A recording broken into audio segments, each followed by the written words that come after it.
O, dragi moji otroci, ravno včeraj sem rekel gospe Božičkovi, da je nekaj najlepšega, ko vas lahko vidim točno take, kakršni ste. In kako sem vesel vsakič, ko se nasmejete od srca. Milijone otrok vidim vsak dan in vsak od vas se smeje čisto na svoj način. Prosim, ne pozabite, da ste vi prav posebni otroci. Zaupajte vase in v svoje moči.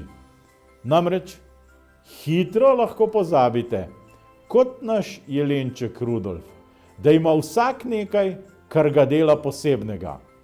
In velikokrat ni zraven vaših staršev ali prijateljev, kar pomeni, da se na to, da tako zelo veliko zmorete in da ste močni in pogumni, pač morate spomniti sami.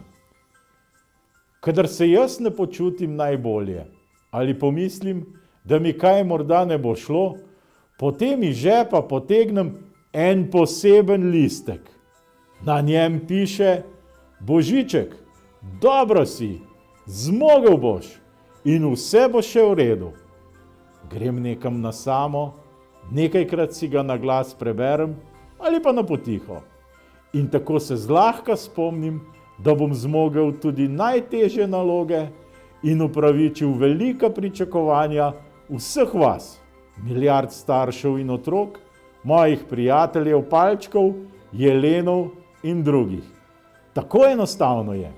Ne pozabite na moj trik z listkom, ker zares deluje. Dragi moji otroci, imejte se radi in si pomagajte med sabo, kadarkoli se to da. Pa miren Božič vam želim.